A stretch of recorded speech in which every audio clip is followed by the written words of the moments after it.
Valmiki Ramayana, Ayodhya Kanda, Book Number 2, Sarga 95, Roman numerals, XCV 95, Mandakini. Then Rama, like the lotus-eyed, descended from the mountainside, and to the Maithili lady showed the lovely stream that softly flowed. And thus Ayodhya's lord addressed his bride of dames the loveliest. Child of Videha's king, her face, bright with the fair moon's tender grace, how sweetly glides, O darling, look, Mandakini's delightful brook, adorned with islets, blossoms gay, and charases and swans at play. The trees with which her banks are lined show flowers and fruit of every kind. The match in radiant sheen is she of King Kuvera's Nalini. My heart exults with pleasure new, and shelving hand and ford to view, when gathering herds of thirsty deer disturb the wave that ran so clear. Now look, those holy hermits mark, in skins of deer and coats of bark, with twisted coils of matted hair, the reverend men are bathing there. And as they lift their arms on high, the Lord of Day they glorify.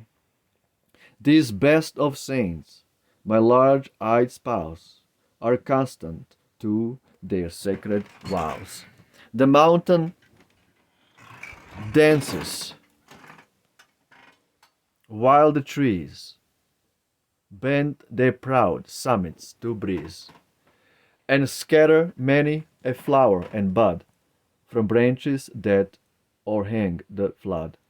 There flows the stream like lucid pearl, round islets here the currents whirl, and perfect saints from middle air are flocking to the waters there.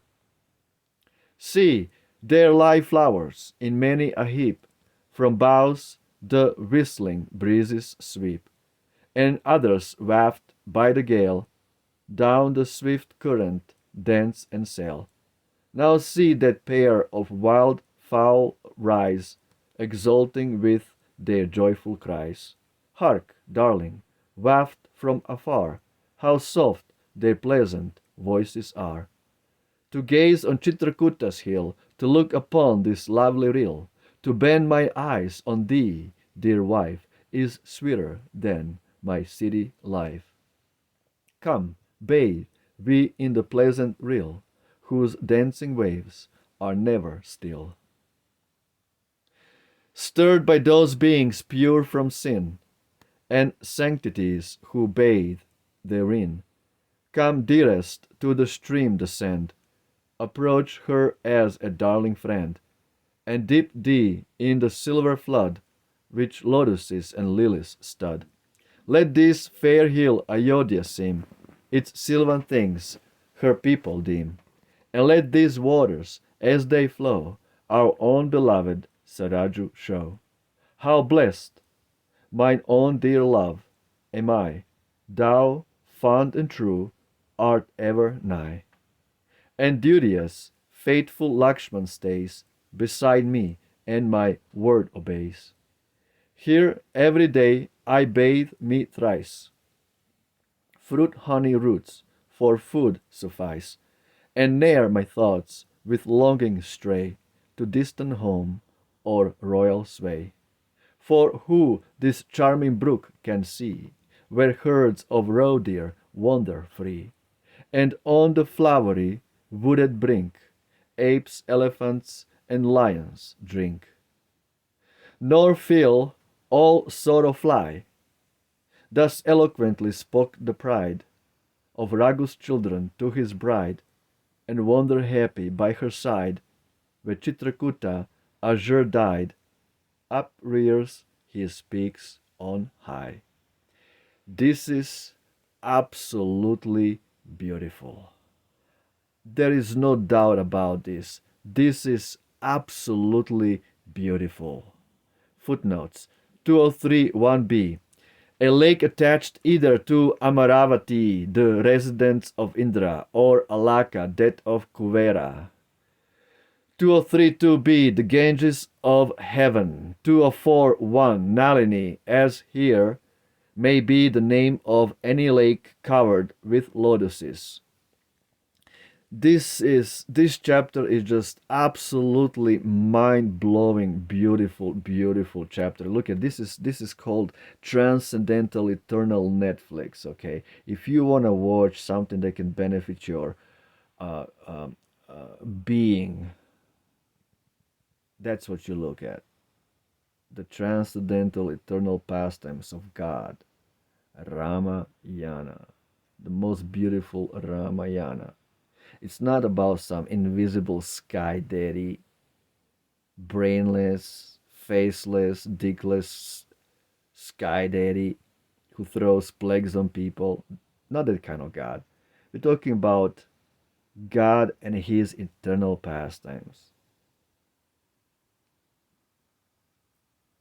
Rama and Sita. The way how they exchange words to each other. And all the beautiful scenery back then during the Satya Yuga, all these mountains and rills and rivers and rivulets and brooks and all these beautiful trees and flowers, and this time of Treta Yuga was magical. Now we can't find this kind of stuff, or very rarely we can find this kind of stuff present on earth, this kind of beauty described in Ramayana. It is just mind-blowing, beautiful. When God descends, everything is beautiful. He makes everything beautiful. He and she, Rama and Sita, Hare and Krishna, Hare Rama. Absolutely beautiful. Mandakini River. Like, how did Mr. Ralph Griffith translate from Sanskrit to British so beautifully? This is mind-boggling to me. I just cannot understand how did they translate so beautifully.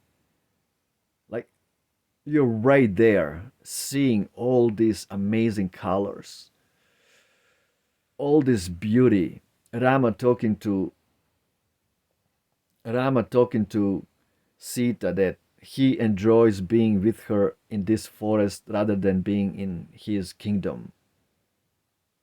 That's Ramayana. That's how we're gonna purify our existence from all the cows we ate, and we think we are so civilized. Basically, the whole civilization is geared making people sinful, so they go straight to hell. This is all it is. Eating cows means you're going straight to hell. And people, they don't know. They're even laughing, because they're so ignorant. They're even laughing. Oh, you think cow is holy? Ho ho ho. No, cow is holy.